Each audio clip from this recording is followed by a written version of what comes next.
Om Gam Ganapatya Namaha. Kaliyugada Kalpataru, the fifth delight. Shri Raghavendra Guru Sarvabhouma.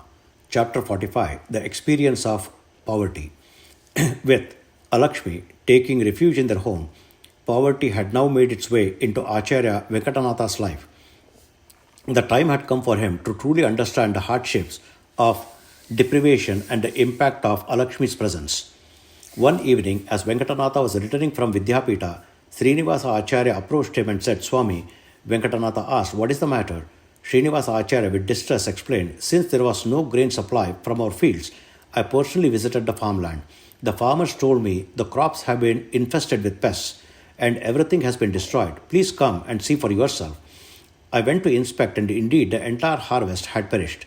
The farmers, devastated, wept that a whole year's labor had gone to waste. I did not know how to console them, but the most astonishing thing was that while our fields were ruined, the adjacent farmlands remained unaffected. At home, we only have enough food supplies for 10 to 15 days. What should we do next, Swami? He asked with deep concern. Venkatanatha gave a faint smile and thought to himself, so it has begun, your inference. But instead of expressing his thoughts, he said, Forget about it, Srinivasa. These poor farmers have lost an entire year's efforts. This is truly unfortunate. Srinivasa Acharya hesitated before adding, Swami, the annual stipend from the Guru Pita has not arrived yet. Should we send a letter to remind them? Venkatanatha firmly replied, I do not like writing to the Matha, asking for money. Let it come when it comes. Srinivasa Acharya signed, But, Swami, now there is no food grain nor money in hand. I am worried about what will happen next. Venkatanatha remained composed, said, What use is worry? The Lord will protect us. Srinivasa Acharya, still uneasy, said, All right, I will take my leave, and walked away. Venkatanatha sat in deep thought. How strange. It has been barely 4 days since I gave Alakshmi shelter, and already we have suffered this much. Our grains have been destroyed by pests. The Mata stipend has not arrived. Could this be a sign of great hardships ahead? Let everything happen according to the Lord's will. He then left for Sandhyavandana, choosing not to dwell on these thoughts any longer. A few days later, another unfortunate event struck.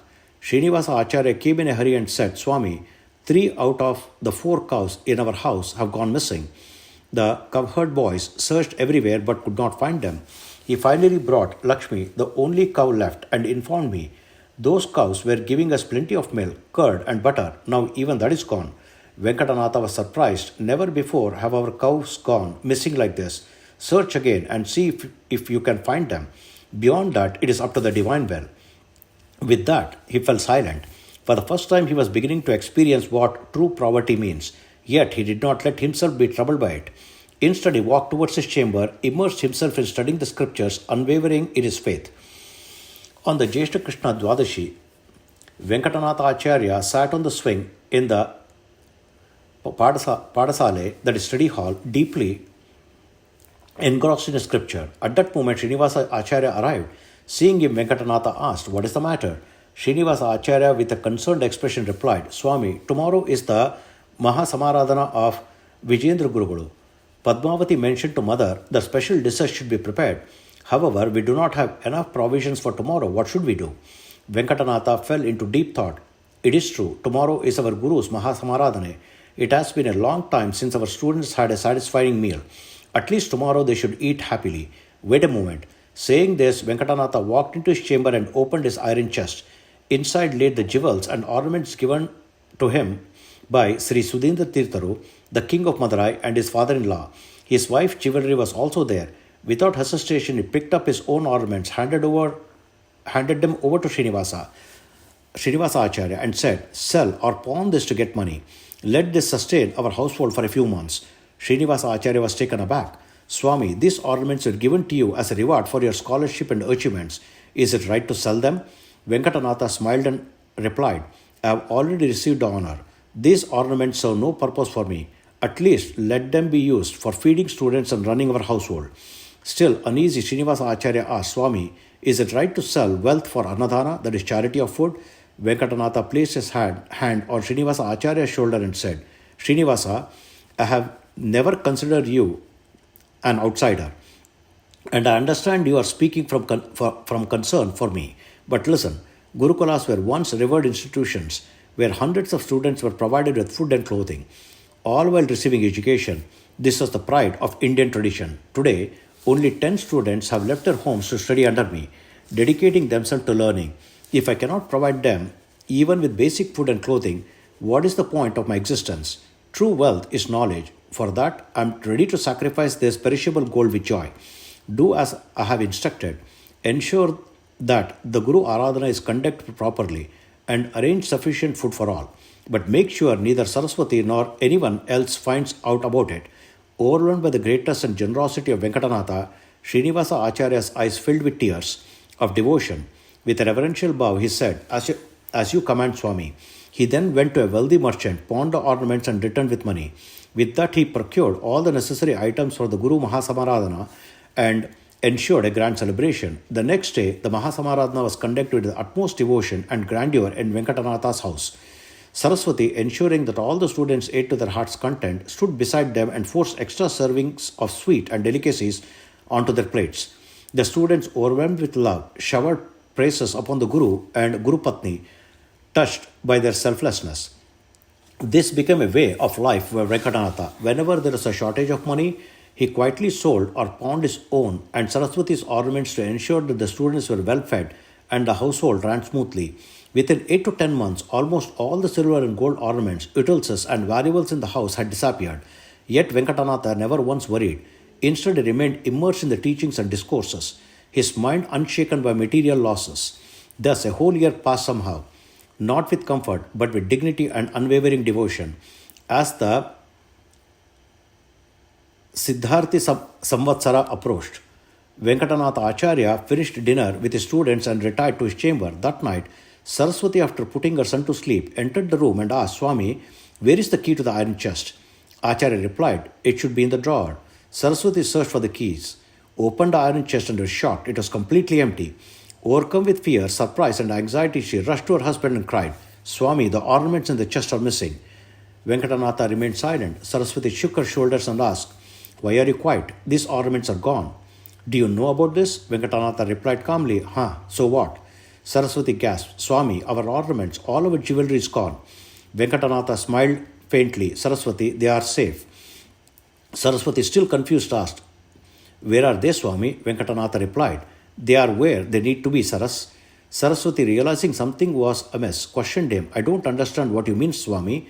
Venkatanatha then gently held Saraswati's hands, made her sit beside him and narrated everything. Now he had pawned or sold the ornaments over time to sustain the household, feed the students, and honor his vow to give shelter to Alakshmi, that is the goddess of poverty. Finally he signed, Saraswati, on one side, I had given my word to Alakshmi. On the other, I had the responsibility of protecting the students. Then there was you, our son, and our own survival. I have been drowning in the sea of worries. Saras, I only regret not telling you earlier. Do not feel angry at me. Hearing her husband's words, tears welled up in Saraswati's eyes. She clasped her hands together and said, Swami, you are my God. How could I ever be angry at you? Our mother once taught me that a household is dharmaratha, that is chariot of dharma, and the husband and the wife are its two wheels. Only then they move together in harmony can the chariot reach its goal.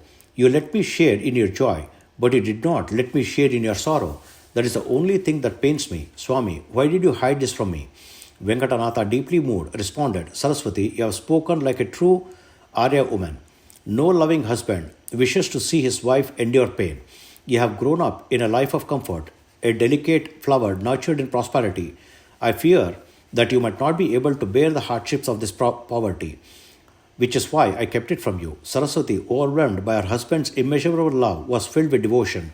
With tears streaming down her face, she cried, O my Lord, to be your wife is my greatest fortune. I am truly blessed. Venkatanatha asked gently, Saras, are you sad that you lost your ornaments? Saraswati laughed through her tears. Swami, what kind of question is that? A husband is the greatest ornament of a wife, compared to the priceless jewels of your love. These perishable gold ornaments hold no value. If you do not need them, neither do I. I desire nothing more than your eternal love. Venkatanatha, deeply moved, smiled with joy, realizing that his wife was truly his equal, his partner in both joy and hardships. Acharya gently smiled and said, Saras, I am truly blessed to have you as my devoted wife. Saraswati, however, remained concerned. Swami, what has happened so far has happened. But what about the future? How will we manage? Acharya signed, I'm pondering the same, Saraswati. She hesitated for a moment before suggesting, Swami, should we write to my father and request some financial help? Acharya's expression changed. Saraswati, that is something I cannot do. She was puzzled. Why, Swami? What is wrong with it? Acharya explained firmly, Saraswati, I have never asked anyone for anything. I have taken a vow, an unshakable principle that I must follow. It is called Ayachita Vritti, a vow of renunciation, where one does not ask for alms or help from anyone. This is an essential virtue for true devotee of the Lord and one of the core principles of the Bhagavata Dharma. Intrigued, Saraswati asked, Swami, what is Bhagavata Dharma? Please explain. Acharya's eyes shone with wisdom as he began. The ultimate goal of every soul is moksha, liberation. To attain it, one must follow the Bhagavata Dharma, which brings us closer to the Lord. These principles are so profound that even celestial beings struggle to fully comprehend them. The Bhagavata Purana beautifully describes 30 types of Bhagavata Dharmas that lead one to salvation. Those who follow these principles are considered the greatest among devotees. Saints like Narada, Prahalada, and Ambarisha were among such Mahabhagavatas. He continued, a true devotee should never let his mind wander from the Lord. However, since maintaining the physical body is necessary for spiritual pursuits, the scriptures define two types of jivika vrittis, that is means of livelihood, for devotees. Ayachana, that is renouncing request, and Sayachana, that is seeking support. Acharya elaborated, devotees can be classified into three types. Pakva Bhakta, that is fully realized souls, Kalpa Bhaktas, that is spiritually progressing, and Paksha Pratinidhis, those who still rely on worldly support. Among them, Pakva Bhaktas are the highest. Then follow Ayachana Vritti, a life of complete surrender, accepting only what comes to them naturally by divine will. He outlines the two types of Ayachana Vrittis. One, a devotee who is content with whatever comes his way naturally, believing it to be the Lord's arrangement. Two, a more extreme renunciation where one survives by collecting fallen grains from the harvested fields, consuming only what is left behind. Acharya then looked at Saraswati and said, Saraswati, those who practice Yadrucha Labha Santrupti are the most beloved to the Lord. That is, a devotee who is content with whatever comes his way naturally, believing it to be the Lord's arrangement. Their conduct should be an example to all. I have embraced this vow with full faith. He signed and continued, if I wished, I could ask your father, my brother, my uncle, or even my revered gurus for help. They would gladly give me wealth in abundance, but that would be Sayachana Vritti, a path of seeking support, which is against my vow. That is why, Saraswati, I cannot and will not ask your father for financial assistance. Saraswati listened in awe, her heart filled with admiration for her husband's unwavering devotion. She realized that her Swami was not an ordinary man. He was a true saint in a householder's role, embodying divine principles that few could uphold. Acharya turned to his wife with gentle yet firm expression. Saraswati, do you know what Ishavasya Upanishad teaches us?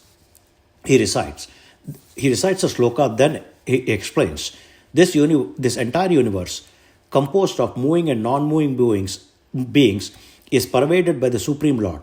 Everything belongs to Him. He alone is independent. All else is dependent. Therefore, we should only live with what He grants us. The Vedas command us not to seek wealth from kings or rich men for our survival. That would go against divine injunctions. He continued, but you may ask, if kings and even our gurus give us something willingly, can we accept it? Yes, we can, because we recognize that it is the Supreme Lord within them who is offering it to us. That is why accepting unsolicited gifts is still within the Ayachana Vritti, that is renouncing request, and does not violate our principles, but asking for it ourselves, it is prohibited. His voice softened. Saraswati, do not ask me to seek money from others for our household. I have taken this vow and I will not break it. Saraswati, deeply moved by his words, sat in stunned silence. Then, bowing to her husband, she said, Swami, You are a scholar of the scriptures, a man of unwavering discipline. I spoke in ignorance. Please forgive me. From now on, your dharma is my dharma. I will follow your teachings. After a moment of thought, she asked, Swami, Yugadi is approaching. How will we manage the expenses? Acharya signed. I have been contemplating the same. Until now, our poverty has remained hidden from the world. If we fail to celebrate the festival properly, our situation will become evident. But I trust that Lord Hari will show us a way. Without hesitation, Saraswati removed her gold bangles and placed them in his hands. Swami, this should be enough to celebrate the festival. Please accept it. Acharya face darkened with sorrow. He shook his head. His eyes welled up with tears. Saraswati, what are you doing? These bangles are a symbol of your Saumangalya, your marital auspiciousness. Am I so wretched that I must now survive by selling the ornaments from wife's hand? Hari, what kind of fate is this? Saraswati smiled gently. Swami, my true Saumangalya, my great fortune is you. As long as the sacred Mangala Sutra around my neck remains, I desire nothing else. Take this, Swami. It will bring no greater joy to me than to see our home celebrate the festival properly. Acharya was deeply touched. He held the bangles and sighed. A wife is the true foundation of a home. I have always known this wisdom, but today I see it before my eyes. Saraswati, you are true embodiment of the truth. With reverence, he called the Srinivasa Acharya and handed him the bangles. Sell this and arrange for all the necessities for the festival. Srinivasa Acharya stood in awe. His voice trembled. Such noble souls facing such trials. Lord, how can this be? With a heavy heart, he took the bangles and left to fulfill his duty. The Yugadi festival was celebrated with grandeur at Acharya's home. Acharya retrieved 10 to 12 sets of untouched upper garments and saris from his chest and gifted them to Srinivasa Acharya, Padmavati and the students. Joyfully donning the new attire, they all prostrated before Acharya and his wife, and the festival concluded successfully. A week passed after the festival. One night, Gopala, a student of Vidyapita, was returning from the backyard after washing his feet when he overheard Srinivasa Acharya's voice from his room. Alas, Acharya should never have had to face such hardship. Gopala froze in shock. What hardship had befallen their guru? Curious and concerned, he quietly stood by and listened. Srinivasa Acharya was confiding in his wife Padmavati about the household situation. Padma, despite all this, Acharya has no concern for himself or his son. His only worry is about us and the students' well-being. With a sorrowful sight, he continued, what can we do for these noble souls? Perhaps we should leave under some pretext. At least that way we will lessen their burden. Gopala, hearing all this, was overwhelmed with emotion. Slowly he stepped away and returned to his room, but that night sleep evaded him as he lay awake in deep thought. The next morning, Srinivasa Acharya and his wife left, citing a family upanayan, that is sacred ceremony, reassuring Acharya and Saraswati that they will return soon. From that day on forward, Gopala started keenly observing Acharya's household. Within a couple of days, he realized that what Srinivasa Acharya had said was indeed true. One afternoon, Gopala invited Acharya to have lunch with the students. Acharya smiled. I have some parayana, that is recitation, to complete. You all go ahead. I will eat later. He then proceeded to the temple for recitation. After the students finished their meal and left, Saraswati went to fetch water. Gopala seized the opportunity to enter the kitchen. What he saw left him shaken. The cooking pots were completely empty. He rushed to the storeroom and searched frantically. There were barely 4 days' worth of grains left. A painful realization struck him. Acharya and his wife were not skipping dinner, but they were also fasting even during the day. Trembling with grief, Gopala returned to the Vidyapita and called a meeting of the students. He narrated the dire situation at Acharya's home. Our Guru is suffering for us. He feeds us, clothes us, and imparts divine knowledge, but in return, we are becoming a burden on him. How can we allow this? A heavy silence fell upon the students. Their hearts ached with the weight of gratitude and guilt. Finally, Krishnamurti, one of the students, spoke. Gopala, suggest a way out of this. Gopala turned to Vasu, another student, and asked, Vasu, isn't your elder brother wedding coming up? What is the wedding date? Vasu replied, yes, it is in 4 days on Chaitra Shukla Trayodashi. Gopala immediately proposed, then here is what we will do. Let us all say that we are leaving for the wedding. We will depart from here under this pretext and return only when circumstances improve. This way, we will not burden Acharya any further. The student anonymously agreed with Gopala's plan. The next day, they approached Acharya and informed him about the wedding, requesting permission to leave for a few days. Acharya, though reluctant, agreed. Gopala, it is reasonable for Vasu to attend the wedding, but do not waste unnecessary time there. Your studies will suffer. Return quickly, he advised. One by one, the students bowed before Acharya and Saraswati, blessed little Lakshmi Narayana, and left after receiving their Guru's permission. Venkatanatha's household was enduring immense hardships. On days when food was available, they managed to eat. But for 2 days at a stretch, they had to fast. Proper clothing was scarce, and even obtaining milk for little Lakshmi Narayana was a rare luxury. Despite these trials, Saraswati never once voiced her sufferings before her husband. Likewise, Venkatanatha never displayed anger or frustration. Their household was an embodiment of ideal companionship. Both were content with whatever they received, relying slowly on the Lord, embracing poverty with joy rather than lamenting it. Their son Lakshmi Narayana was no different. Unlike other children, he never threw tantrums, demanding food or luxuries. He ate whatever was served without complaint and never mentioned hunger. Though this was his innate nature, his silence and endurance pained his parents deeply. Thus their lives continued with resilience. One day, while Acharya was performing his daily worship, Saraswati stood nearby, downcast and sorrowful. Seeing her, Acharya asked, Saraswati, why are you standing there like this? Without raising her head, she responded, Swami, I am unfortunate. Today, I do not even have fortune of offering Naivedya to the Lord. Venkatanatha smiled and gently said, why do you worry about that, Saraswati? Listen to what Lord Krishna has taught Arjuna. O Arjuna, do not think that worshipping me is difficult. Even if one offers a single tulsi leaf, a flower, a small fruit, or even just pure water with devotion, I accept it with great joy. I do not desire grand feasts or offerings. It is only one's devotion that I seek. So, even if we offer anything that is not forbidden, our Lord, the embodiment of compassion, accepts it with love. He is already fulfilled. He does not need our food. He only values the sincerity behind the offering. For a God who is pleased with tulsi leaves and pure water, what more do we need to offer? Also remember, our Lord is omnipresent.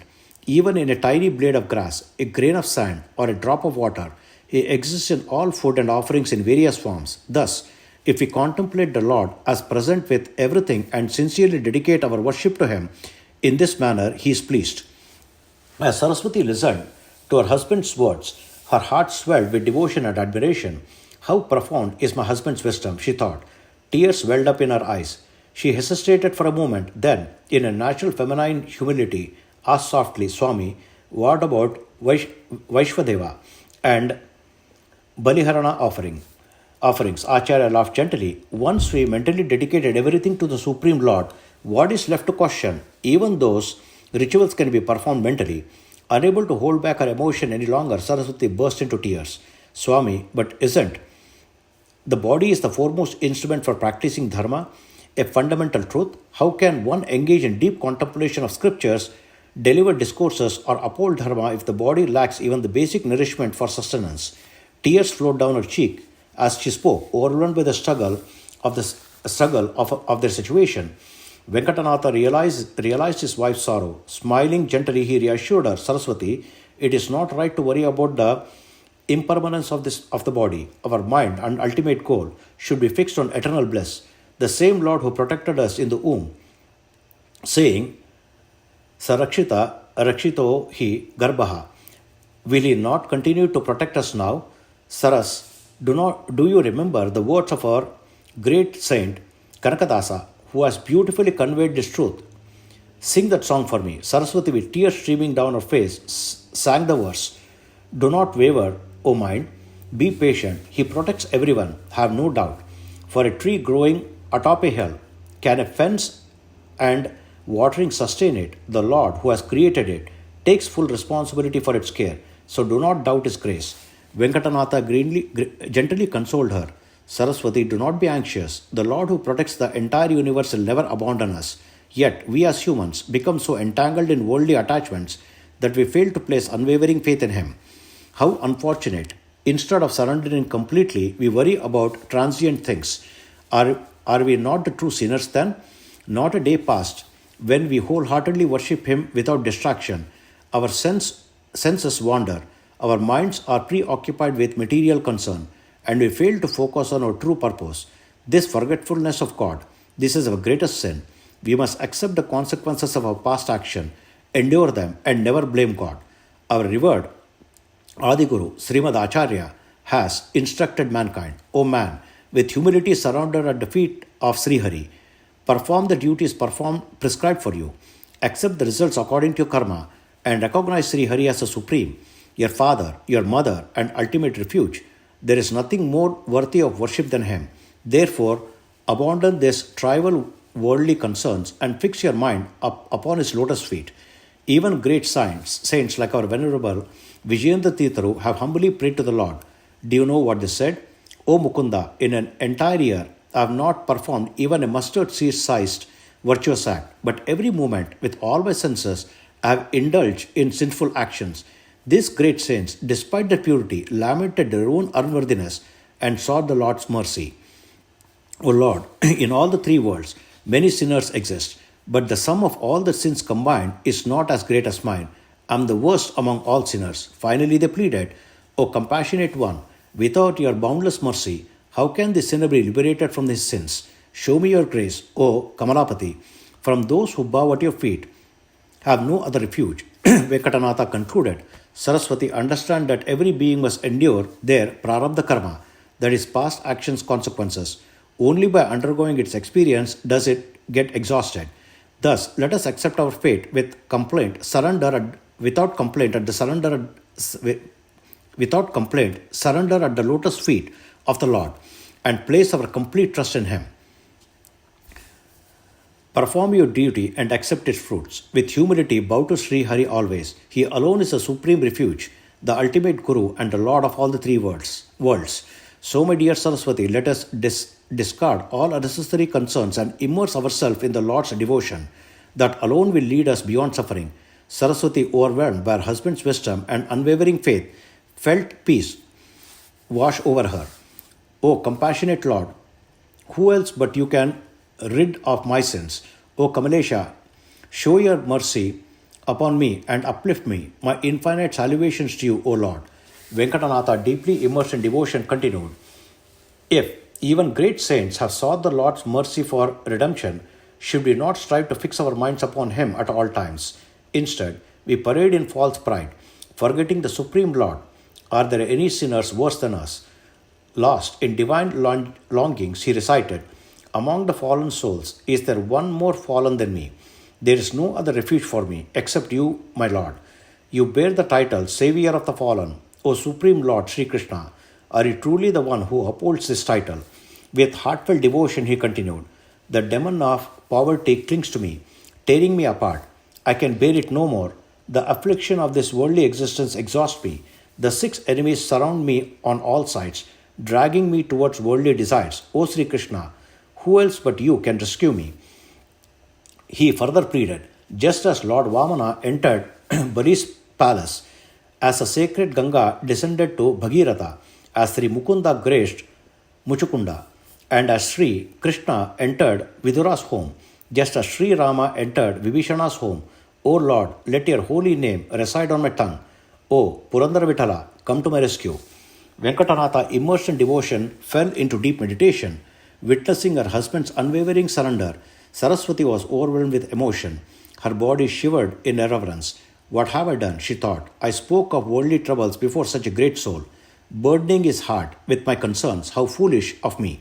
The next morning, as usual, Saraswati woke up early, completed morning rituals, swept the house, decorated the courtyard and Tulsi altar with intricate patterns of rangoli, and performed Tulsi worship. Once Venkatanatha began his daily prayers, she proceeded to the cow shed to perform Go Puja, worship of the sacred cow. As she sang hymns, Saraswati washed Lakshmi, the household cow, adored her with auspicious offerings, and placed a garland of fresh flowers around her neck. She lit the arti, placed a small portion of grass in front of her, and prayed earnestly, O Mother Lakshmi, today I do not have the means to offer you a proper meal. Please accept this humble offering of grass and bless me, and bless us. She then left a calf near the cow to drink the milk and turn to leaves.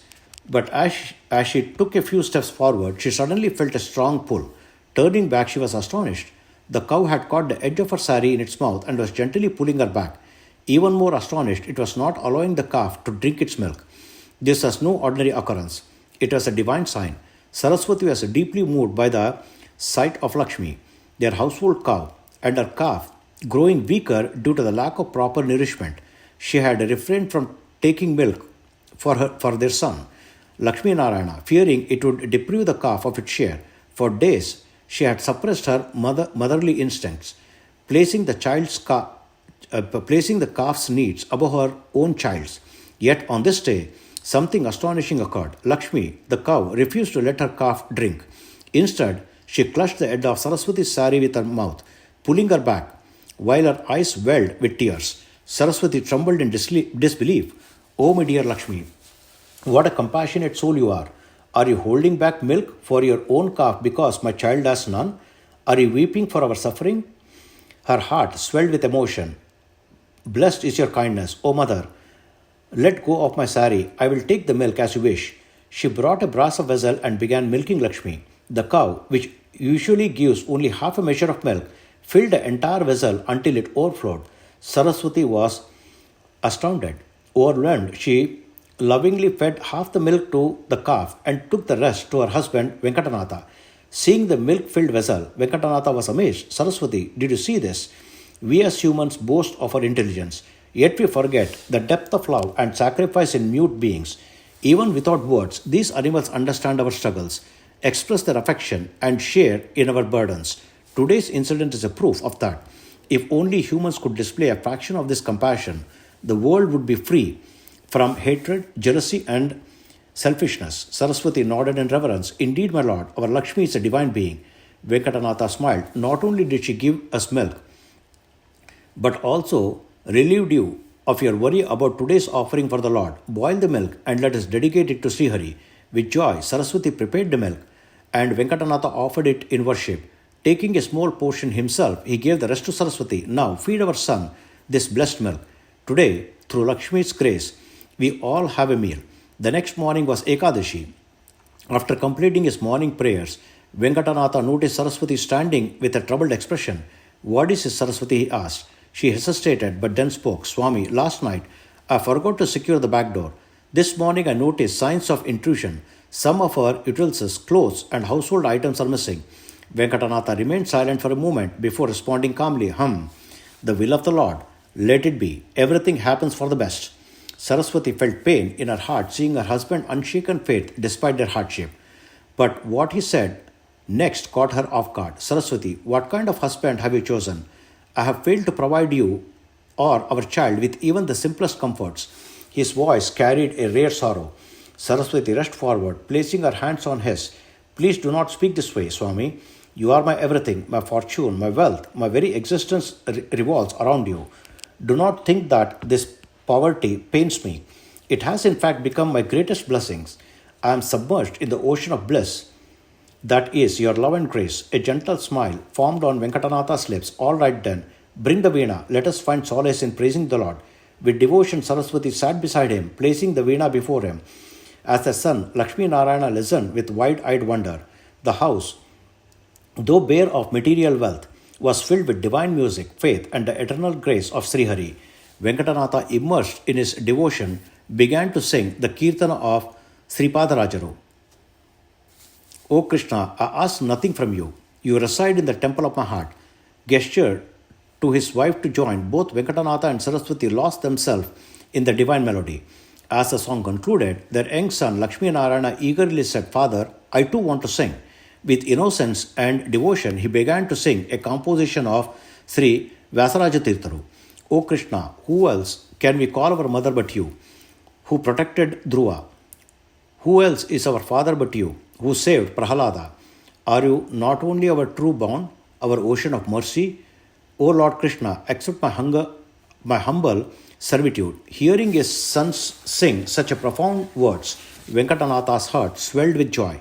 He blessed Lakshmi Narayana and turned towards Saraswati, who had chosen to sing a soulful composition by Sri Purandaradasaru. "Why have you become so merciless, O Lord? O Srikanta, why do you show no compassion? Her voice quivered as she sang about how the Lord had protected Prahalada and blessed countless devotees, yet she wondered why His grace was still far from their home. By the time she finished, tears streamed down her face. The weight of the hardship of the endless struggles became too much to contain. Venkatanatha, seeing his wife's silent sufferings, gently spoke, Saraswati, no matter how much you try to hide your pain, your heart has now poured itself before the Lord. Your sorrow is mine too. Our son has gone without food for days. I understand your grief. If shedding tears before the Lord brings you peace, then cry, my dear, cry freely. Saraswati wiped her tears and replied, Swami, the burden of our sufferings has grown heavier by day. I do not lament for myself, but I only pray that the Lord grants us strength to endure these hardships. Venkatanatha nodded. Saraswati, the Lord watches over us. When His gaze turns towards us, all our suffering will vanish. Until then, we must hold on to our faith. The biographies of Sri Raghavendra Swami have described this period of Venkatanatha's life as one of the extreme hardship, a time when he, despite being a great scholar and devotee, was bound by fate to experience dire poverty. On occasion like Diwali, when even the poor are celebrated with joy, there is no oil for any Abhyanga bath, that is Abhyanga Snana, let alone ghee for food.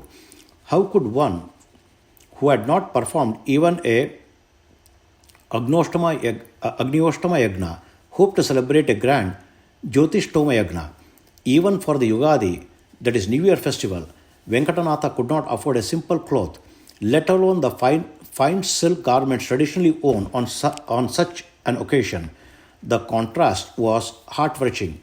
A man of immense scholarship, an ocean of divine knowledge, a beacon of intellect and devotion, was struggling to provide for his family, but despite the dark cloud of poverty, his faith never wavered. Venkatanatha often went without proper meals. Even when the food was available, he had no proper leaf plates and would spread water on the bare ground before eating. Many days his hunger was unbearable, yet he endured it with mental composure, never once resorting to begging. The clothes of the Acharya couple were tattered and full of holes. They stitched them together or tied knots to keep them wearable. Managing to sustain themselves in extreme poverty, their hardship reached another level where thieves broke into their home and stole whatever little utensils, fabric, and belongings they had.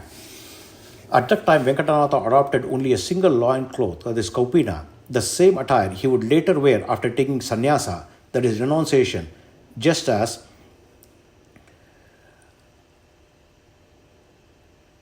Prayajna Yagna is performed by Pashu Yagna.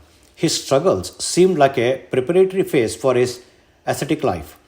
In worldly life, the Lord has designated 2 Ekadashis fasts per month, one in Shukla Paksha and one in Krishna Paksha. But in Venkatanatha's household, Ekadashi fasting seemed to come 5 or 6 times a month, as if the austerities of Chaturmasya, that is 4-month monastic observance, were constantly extending. Ironically, while his ancestors had lived in prosperity, and after he became Raghavendra Swami, his descendant flourished, Venkatanatha himself went through unimaginable poverty in his Purvashrama, that is pre-monastic life. The extent of his hardship has no real comparison. He suffered beyond measure. Despite the extreme conditions, he never wavered in his devotion.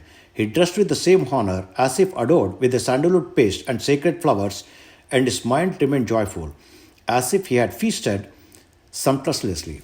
His focus on scriptural debates and teaching never diminished. His devoted wife Saraswati found contentment not in wealth, but in her husband's presence, his love and his divine wisdom. She stood by him as an equal in his trials, accepting poverty with the same joy as she would have embraced prosperity. Their marriage was an embodiment of true compassion, where love, dharma, and devotion trumped over material hardship. Hari Om. Om Sri Krishnarpanamastu.